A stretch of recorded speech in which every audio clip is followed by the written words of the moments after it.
Alors, nous allons commencer l'analyse de l'Incipit de Micromégas de Voltaire. Alors, je vous rappelle que l'Incipit s'agit en réalité du début d'un ouvrage. Donc ici, vous avez les 37 premières lignes de Micromégas. Vous les avez lues plusieurs fois, vous les avez donc bien en tête. Mon but sera d'analyser avec vous ces premières lignes et de jongler avec cette page-là.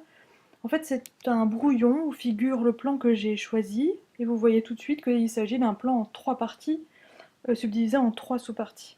Il ne s'agit pas d'un modèle. Vous pouvez tout à fait adopter un autre plan que celui que je vais vous proposer. Mon but, c'est simplement déjà de déblayer le texte avec vous et de voir les points essentiels.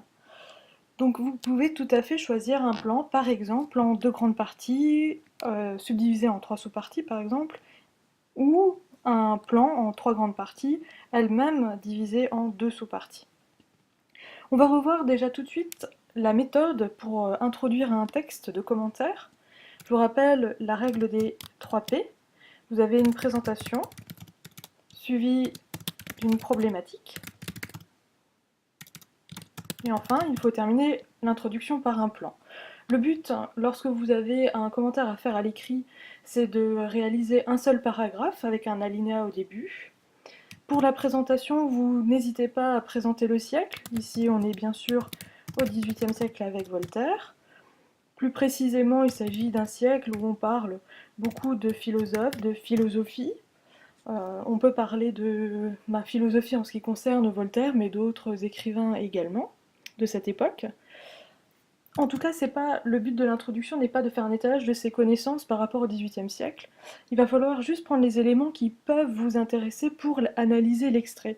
Alors n'hésitez pas ici à parler de l'invention notamment du télescope, du microscope. Alors pourquoi? Parce que toutes ces inventions-là sont des inventions scientifiques et on va le voir que ce texte, bien sûr, fait l'éloge des mathématiques, de la géométrie, en apportant bien sûr des nuances, hein. On va le voir juste après. Vous pouvez également, et ce qu'il faudrait faire, c'est évoquer la date de publication de l'extrait et préciser néanmoins que Voltaire a commencé à écrire Micromégas à partir de 1738-1939. Alors ça a son importance, cette date-là, parce qu'on sait qu'à cette époque précise, ça fait déjà 4 ans qu'il est installé à Ciré-sur-Blaise avec Émilie du Châtelet.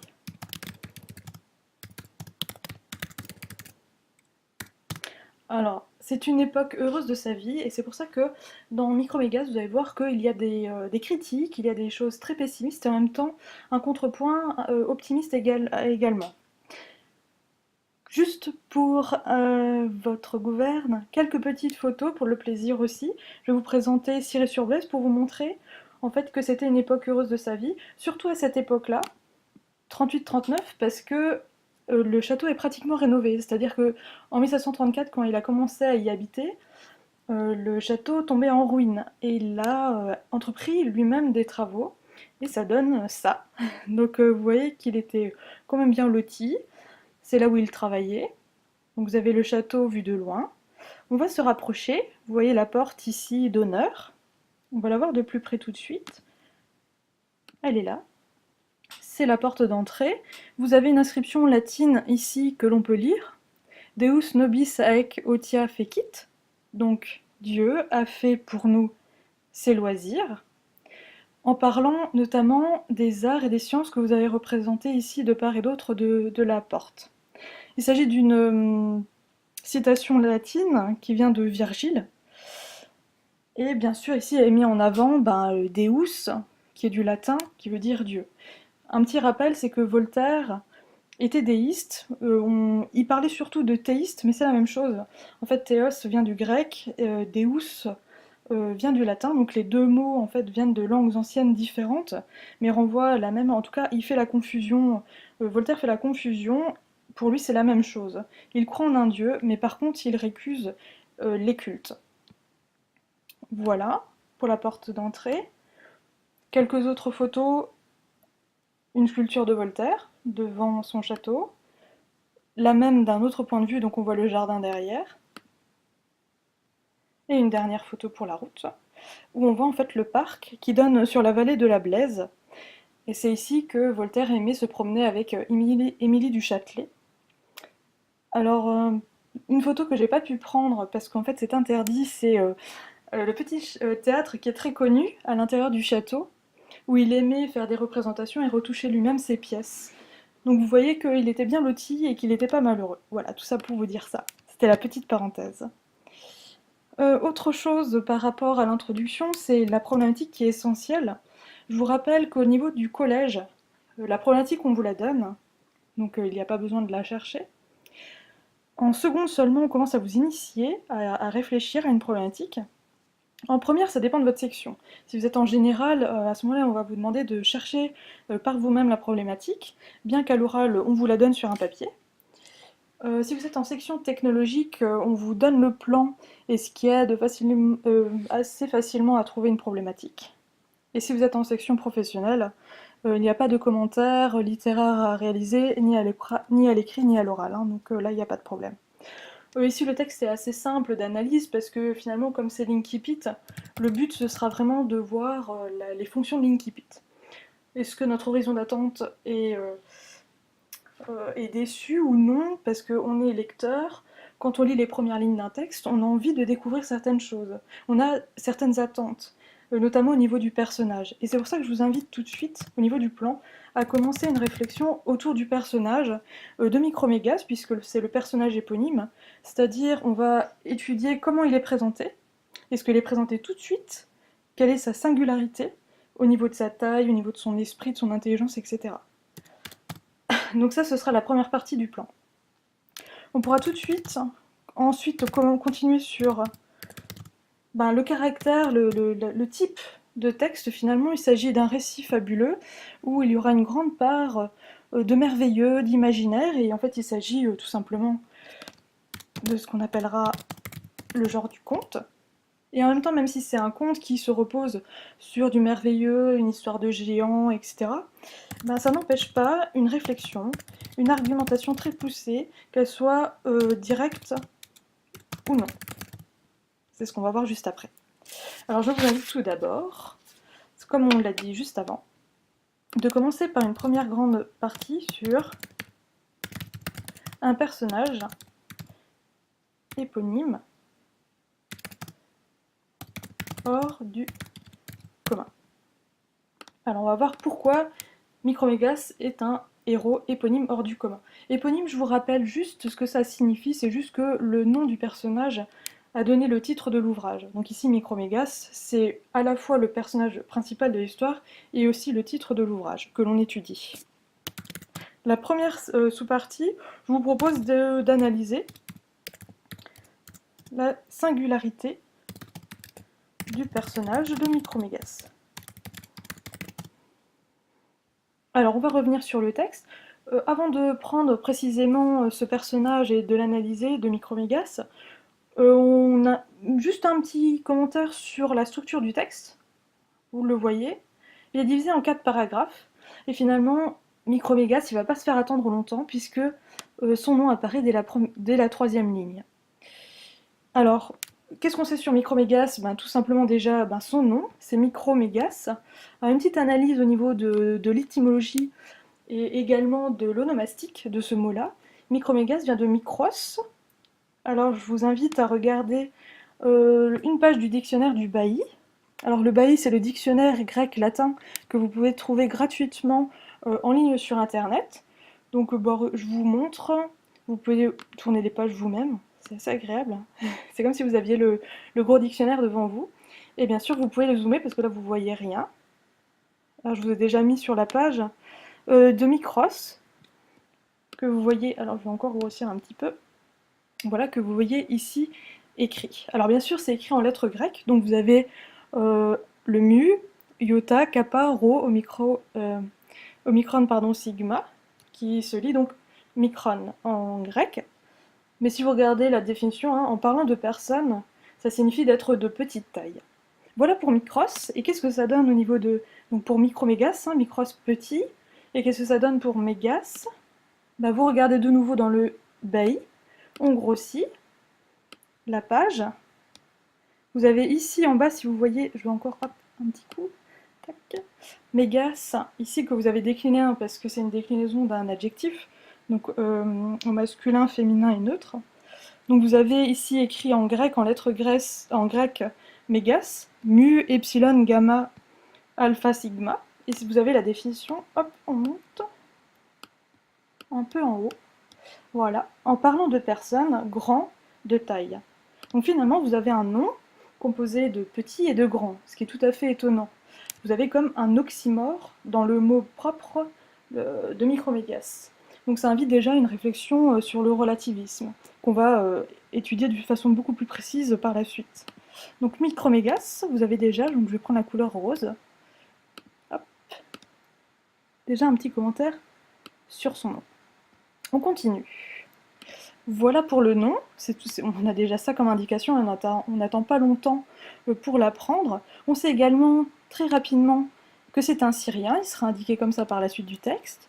On a une caractéristique essentielle également, on sait que c'est un jeune homme. Alors, il faut savoir que Voltaire, quand il écrit ses contes philosophiques, généralement son héros, c'est un jeune homme. On se rappelle les premières lignes de Candide notamment, où il décrit Candide, le personnage éponyme également, où il dit, dès les premières lignes, il y avait en Westphalie, dans le château de monsieur le baron de Thunderton-Tronck, un jeune homme, à qui la nature, etc., etc., etc. Donc on avait également, alors, de la même façon que notre extrait, on a la mention de il y avait, comme il était une fois, donc comme un début de conte. Donc dans Candide, on a la même chose, et aussi la mention du jeune homme. Et c'est tout à fait voilà, commun pour Voltaire d'agir ainsi, parce que ça donne un regard tout à fait naïf à ce personnage, le fait qu'il soit jeune. On sait également, je reprends ma couleur, on sait également en plus qu'il est jeune, qu'il n'est pas dénué d'esprit, parce qu'on le dit tout de suite après, de beaucoup d'esprit. Alors ce sera à nuancer, on va le voir par la suite. En tout cas pour l'instant il nous dit qu'il est intelligent.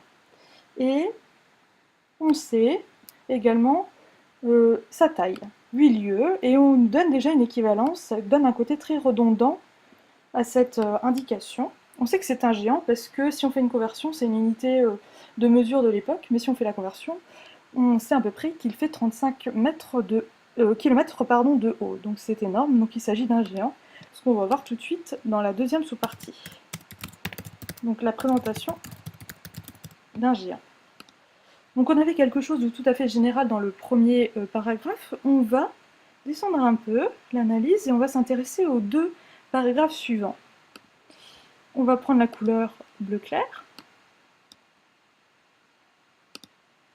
Voilà. Tac. Et on va essayer de démontrer qu'il s'agit d'un géant. Alors peut-être que vous connaissez les aventures de Gulliver de Swift, qui a été écrit en 1721. Il s'agit de l'histoire de Lemuel Gulliver. Vous savez, c'est un chirurgien de marine qui a échoué sur une île imaginaire de Lilliput. Et il rencontre à ce moment des personnages, des petits habitants qui font 6 pouces de haut, c'est une équivalence d'à peu près 15 cm. On a un peu l'équivalence ici d'un géant qui arrive dans un endroit qui est la Terre. On a Micromégas. La différence finalement entre les deux voyages imaginaires qui sont très connus à l'époque, donc les aventures de Gulliver et Micromégas, qui sont écrits à peu près en même temps, la grosse différence, c'est qu'on a un changement de point de vue dans Micromégas. Cette fois-ci, c'est un géant qui arrive sur Terre, et non pas un terrien qui va qui va aller découvrir un monde étranger. Donc c'est tout à fait original. Et on a, ce qui est équivalent, la confirmation qu'il s'agit bien d'un géant. Donc vous avez des mentions sur sa taille. Donc vous avez par exemple à la ligne 8, 120 000 pieds de roi, en sachant que donc, ça a été déjà dit au-dessus, hein. Là, les 8 lieues, etc., à la ligne 4-5. On a également une autre équivalence. Il fait 24 000 pas.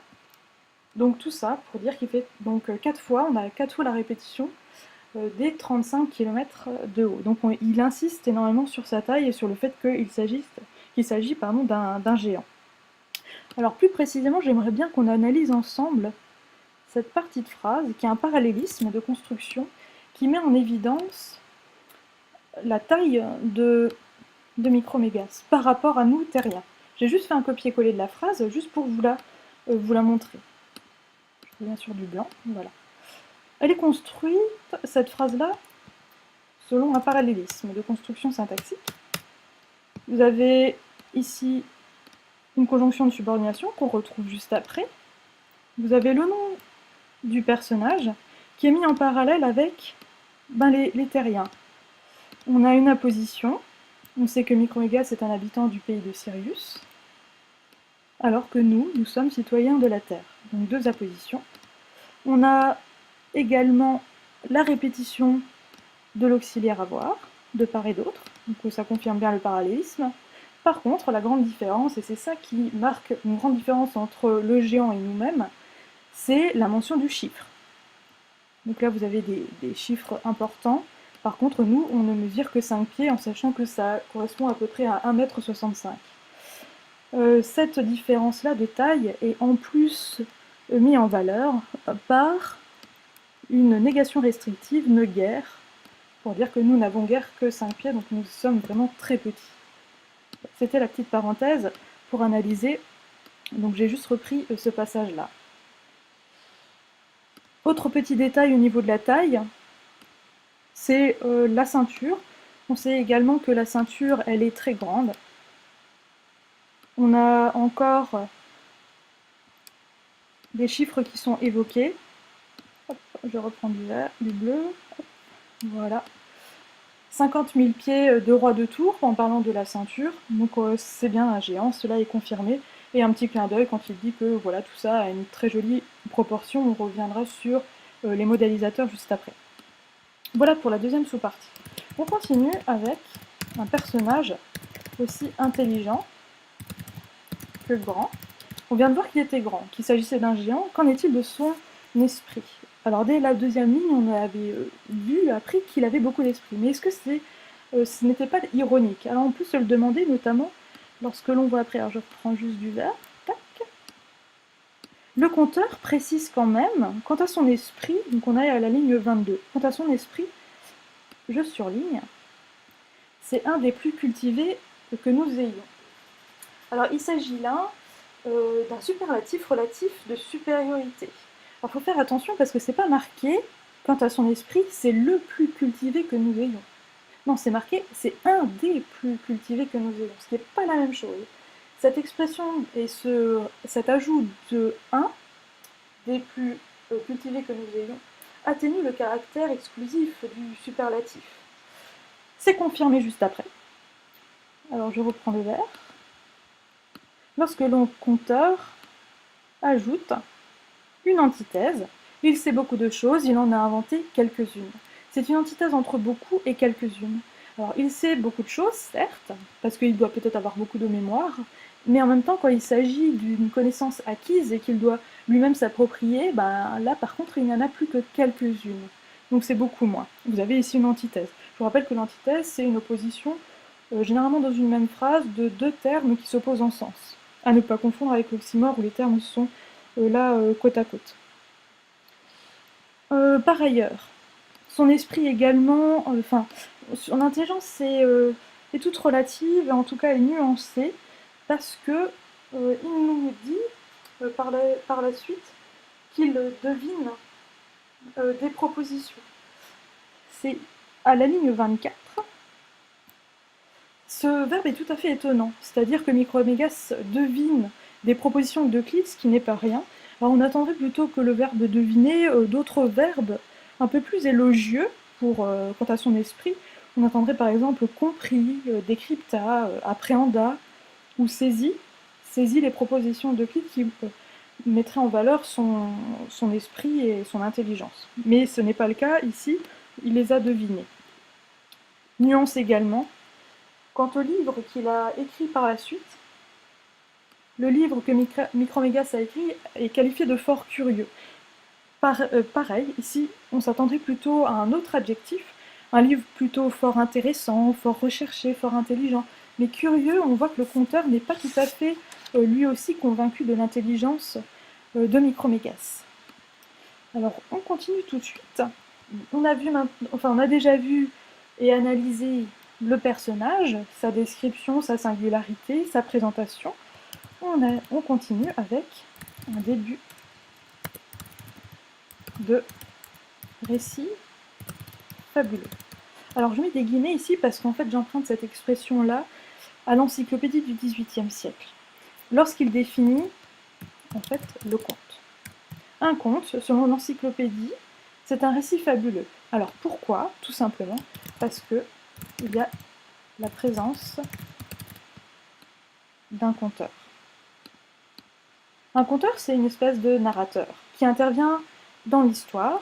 Ici, il est présent par 4 fois dans le texte, et c'est essentiel pour définir le conte. Alors un petit clin d'œil sur un ouvrage qui est connu au XVIIIe siècle, je vous le présente si ça marche.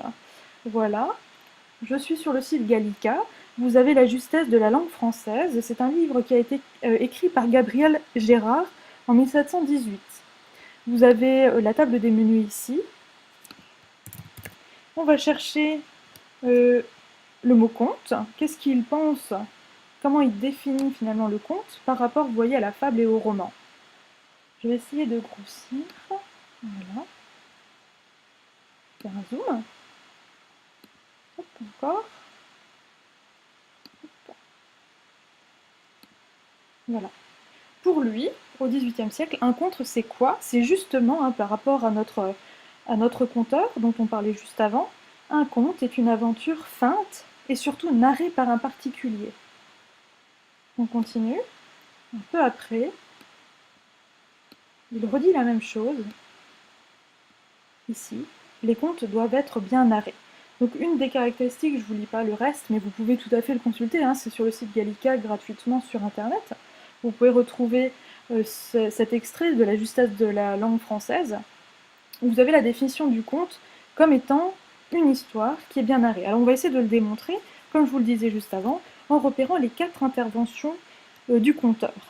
Faites ces interventions-là à la première personne du singulier. Alors je prends la couleur du violet, vous l'avez ici, ligne 2, j'ai eu l'honneur de connaître. Vous le repérez également en ligne 4, j'entends. Également à la ligne 10, dis-je, une petite intervention rapide. Et également par la suite à la ligne 16, que j'ai dite. Vous voyez qu'à chaque fois, le jeu s'exprime, il s'agit d'un conteur. Qui connaît Micromégas, qui est allé lui-même faire un voyage sur notre Terre. Plus précisément encore, le conteur intervient grâce à ce qu'on appelle des modalisateurs, c'est-à-dire qu'il emploie souvent des adverbes où il émet une nuance, un jugement, un point de vue, qui trahissent en fait sa présence. Alors on peut le voir notamment lorsqu'il parle de Blaise Pascal à la ligne 27, ici, il nous dit que c'est un géomètre assez médiocre et un fort mauvais métaphysicien. Voilà, on en a par exemple 2 ici, de modalisateurs. Voilà pour ce qui est de la présence du conteur, et on peut tout de suite enchaîner par la deuxième sous-partie, un récit imaginaire. Donc le but c'est, je vous le rappelle, de montrer que c'est un conte. C'est un conte parce qu'il y a la présence d'un conteur, parce qu'on voit que c'est un récit imaginaire. Alors on ne va pas revenir sur le fait que Micromégas c'est un géant qui fait 35 km de hauteur, c'est 4 fois répété dans le texte, on n'y revient pas. Par contre, ce qui est intéressant de voir, c'est qu'il y a des chiffres qui sont énoncés par rapport à l'âge cette fois-ci. Donc on va essayer de les surligner ensemble. Alors, on va juste les souligner. Pardon. Vous en avez à la ligne 23. Qu'est-ce qu'on nous dit par rapport à ses études au collège le plus célèbre de sa planète? C'est qu'il a étudié à 250 ans. Donc bien sûr, ce sont des chiffres improbables. On sait également un peu en dessous, à la ligne 28, que vers les 450 ans, il vient de sortir de l'enfance.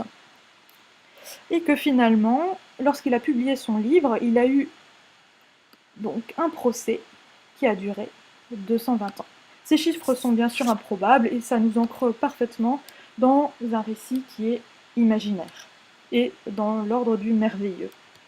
Et bien sûr, tout ça pour nous faire plaisir, à nous autres lecteurs, un récit fabuleux, merveilleux, qui nous permet de nous imaginer une histoire improbable. Et aussi, ce qui nous fait plaisir à nous lorsqu'on lit une histoire, c'est le lien qu'on peut avoir justement avec le conteur. Et ça, c'est sur plusieurs plans.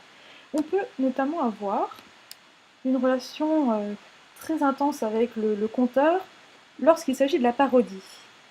À ce moment-là, il nous tourne en dérision certains codes du récit imaginaire. Alors, on prend la couleur jaune. J'aimerais bien vous le montrer, notamment dans le titre. Ici. Oh, alors attendez, je vais reprendre la couleur jaune.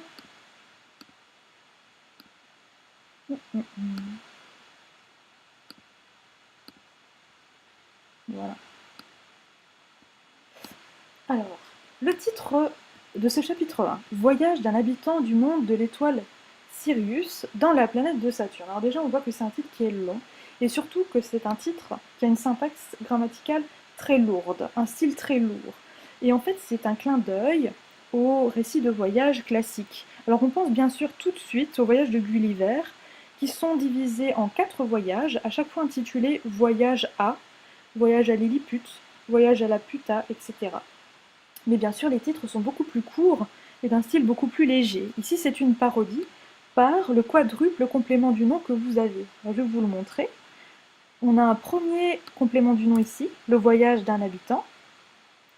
Un deuxième, d'un habitant du monde de l'étoile Sirius. C'est un quatrième complément du nom. Donc le style est très lourd, et si on n'avait pas bien compris, il y en a un autre ici, la planète de Saturne, qui est de nouveau un complément du nom. Donc une parodie qui nous crée un certain rire, au moins un sourire, et qui nous lie au conteur. On a aussi, alors sans parler de parodie, mais ce qui nous rapproche, et qui peut, nous rapproche du conteur et qui peut nous faire rire, c'est l'humour, tout simplement.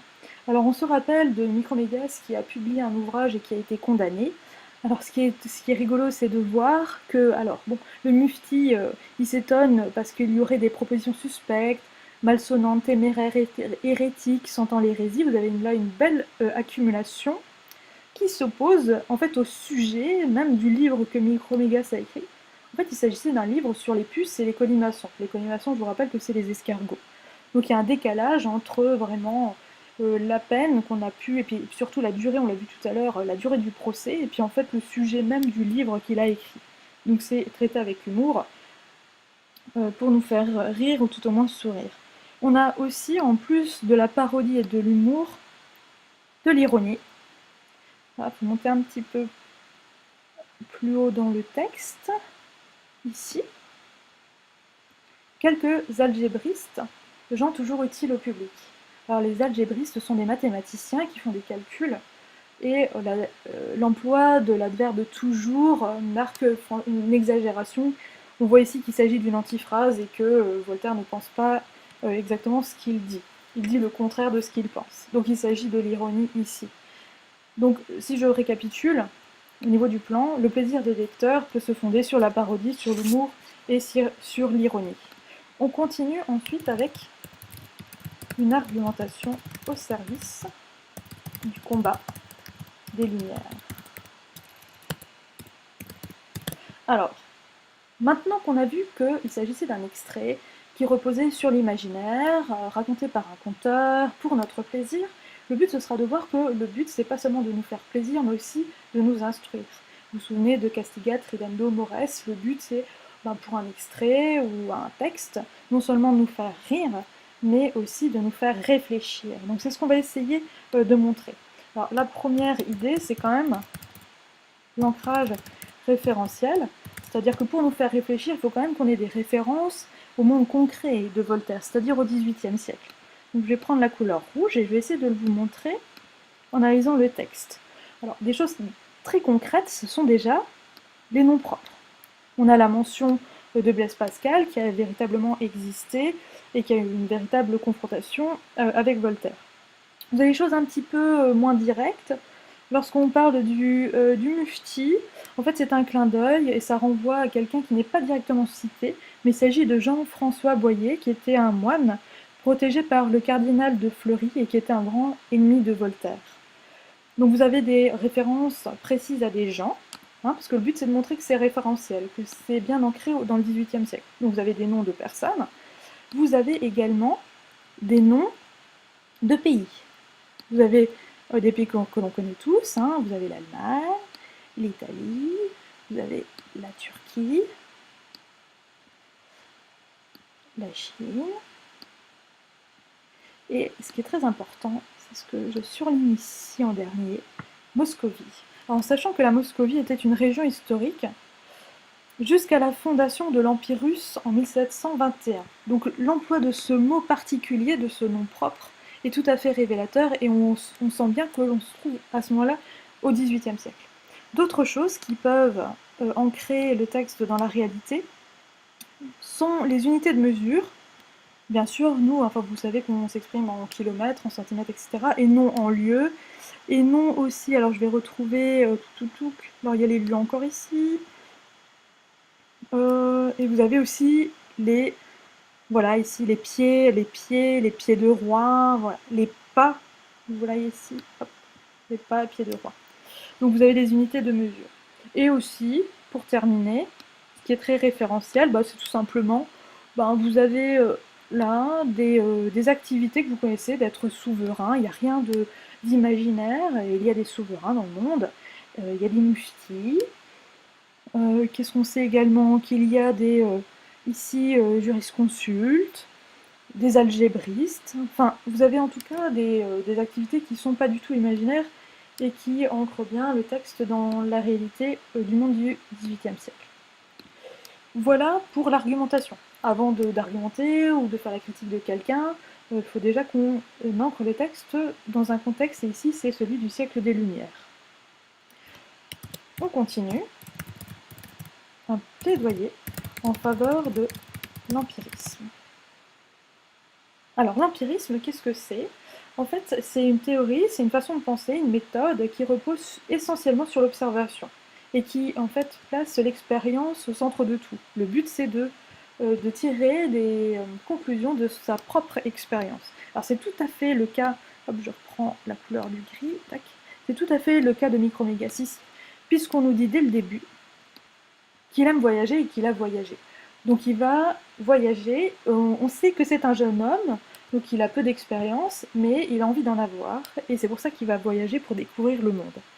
Et ce sera confirmé par la suite, parce que même s'il a étudié beaucoup de choses, donc ici au collège le plus célèbre de sa planète, c'est une périphrase d'ailleurs pour désigner le collège des Jésuites, qui avait le quasi-monopole de l'enseignement au XVIIIe siècle, même s'il a beaucoup appris, il a envie d'apprendre par lui-même, et qu'est-ce qu'il fait?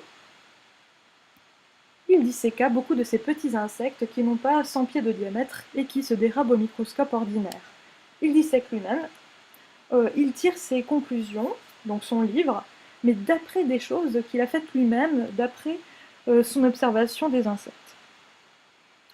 Alors, juste la parenthèse pour terminer cette sous-partie-là, pour dire que Micromégas en fait a un lien tout particulier avec Voltaire.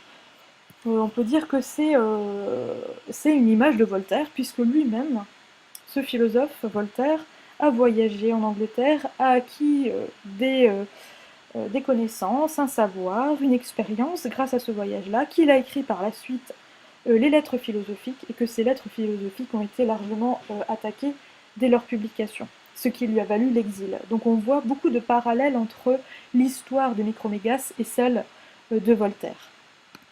On termine avec les cibles de la satire. Alors finalement, c'est le plus important. Il s'en prend à qui exactement? Voltaire dans cet extrait-là. Alors, je reviens, je prends du bleu.